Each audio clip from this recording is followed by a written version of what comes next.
Speaking of sticky situations, let us now turn our attention to what's happening in Kenya, where in Kenya they're planning to abolish boarding schools next year for students up to grade 9. So that's students up to about 14 to 15 years. And this includes primary and junior secondary schools. They want to abolish boarding schools. In the Education Principal Secretary Belio Kipsang said he was speaking at a head teachers conference, and he said that parents would have to take their children to day schools. Now, he said that the government had made the decision to allow children to be under the care of their parents or guardians. Children from nomadic, pastoralist communities will, however, be exempt from these rules. So I guess this will mainly apply to the city parents. Yeah. Okay. The parents who are living in the city. So he said that the government had made this decision, and so that's just how it is. Now, Kenya has about 28% of its primary school children in boarding facilities, and apparently this number was relatively high compared to other countries. It is the responsibility of parents to take care of their children, as first educator saying we can't outsource parenting to teachers. And I am in agreement.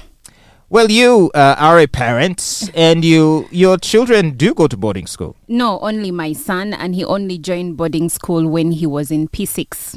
Okay, so how would you take this? I mean, if this were to come to Uganda, such a rule that if the boarding school should be closed or children sent home, would that sit well with you? Because part of the reason why parents send kids to boarding school is to also just manage. It's also a time management issue. Parents are busy, and how would it work for you? Anyway, it is. I feel like it being a blanket rule is a bit too much, because people have different reasons for sending their children to boarding schools.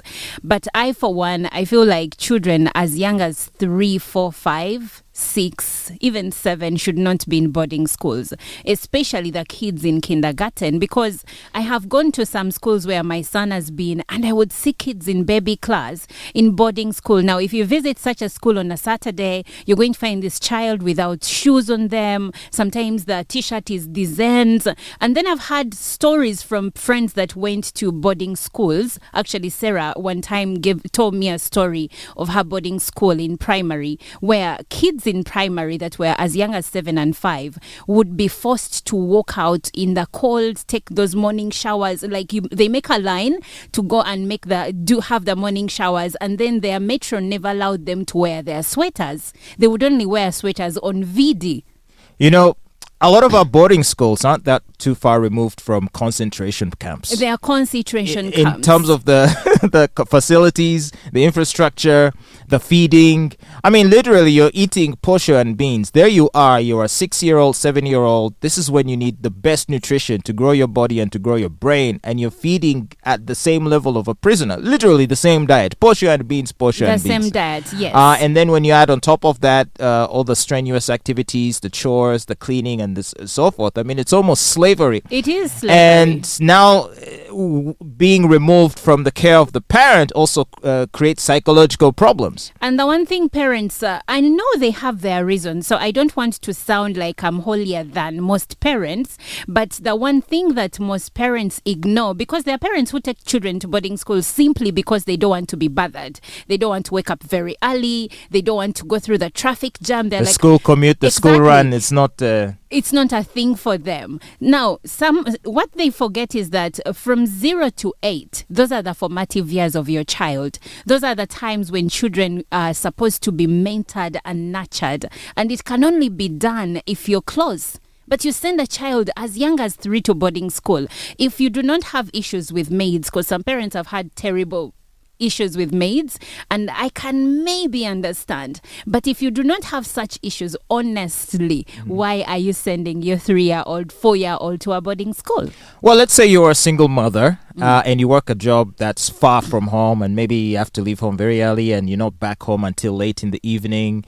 You would simply have no ability to provide care for your child. Let's say you can't even afford, say, daycare or something. So literally, if you had to keep the child or send the child to a day school, you would simply not be there for them. And I don't know if that could potentially create a worse situation where now the child is just going to be roaming around, going to be in the community, would be vulnerable to exploitation and abuse from members in the community, because the child would be maybe home all by themselves. And those are it's a catch-22. It's a catch-22, but those are some of the exceptions where I'm like, some people honestly have no option, but many people have options. Many people have family to help. Many people can afford maids, and others can afford daycare. So in case you can afford all these things, if you have options, let boarding school not be an option for your child.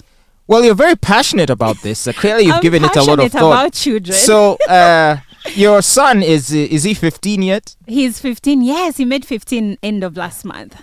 All right. So if the Kenyan rule were to come here, then possibly it might be okay for him to continue. But do you sometimes feel as though he would have been better off in a day school? No, not in secondary school. Actually, why? I feel like this Kenyan rule should not apply to kids. Hang on in a second. school. Wait. Okay, so for the toddlers and the young kids, you're like, be at home. Yes.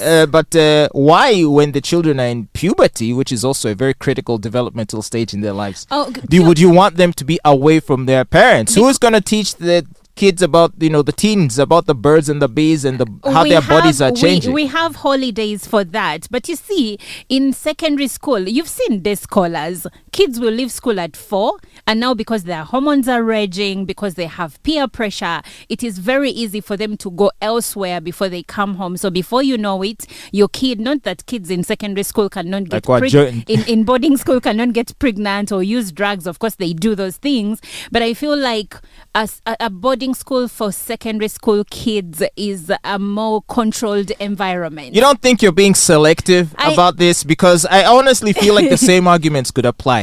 Because when I think about it, the guidance that a child needs to become a responsible adult, they need to get that guidance when they're teenagers. You see, that guidance they get when they're teenagers, but there, the school plus you, the parent, can do it together. But when they are young, you've not even taken time to nurture them, because there are certain things we teach kids from home. They say charity begins at home, right?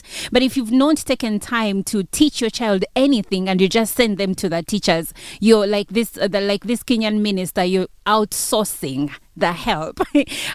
So it reaches a time when all the skills of life skills, are only inculcated into them by their teachers. What have you done as the parent?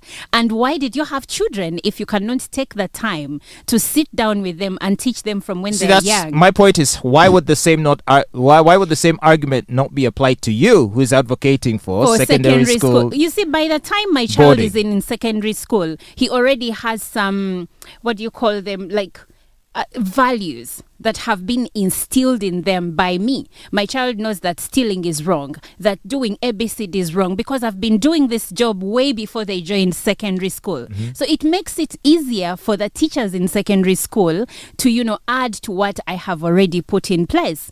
But now obviously, and this is something that governments need to always consider. Like, it's one thing to implement a radical sweeping change in the way you do things, but you also have to think of the domino effect. So if, for example, you don't just say, okay, we're shutting down schools for 2 years, and not think about, okay, now how do we deal with all the psychological damage, the disruption in education? It's like, and that's the problem with governments, is that they don't think that far ahead. And so for the people of Kenya whose children now might be made to study, to be day students and be at home, okay, what provision is going to be made for the parents? Is there going to be some advocacy of daycare facilities or a provision of affordable daycare for single working mothers? And the problem is that most of our African governments will come out with these sweeping rules, but they have not put in place these things first. Because exactly. I would think that, let's say, if it is a workplace and you want breastfeeding moms to come to work maybe a month or 2 months in, that you have already provided for daycare services so that they can be able to go and breastfeed their children in intervals. You don't just say... Intervals? Yeah, because kids are supposed to be fed. You don't just say, come back to work 1 month after giving birth. When you've... Isn't maternity leave 3 months? It's supposed to be 3 months, but in some places, people go back to work as early as 4 weeks I guess they love their job. It's not loving their job. It's because the economy is hard, and sometimes you're like, in as much as it kills me, I have to go Well, back. that's if you're not granted paid maternity leave, which ideally you should be. Right? You should be granted paid maternity leave and the maternity leave itself. Exactly. So in other words, you go for the leave and you're paid in your absence. But some people will pay you for a month and then they're like, we need you back to work after Eh, that month. really? But Fatboy, in 4 weeks, a baby is, I can't even say, it is still very fragile. Even at 3 months it is, but at I would 4 imagine, weeks yeah. it is so fragile.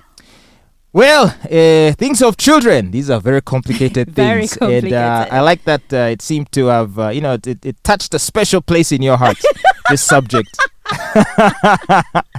Well, let's continue to explore other equally touching subjects. That's what we like to do here, have conversations about those very important issues. It's your number one station, RX Radio, and you're listening to The Fatboy Show.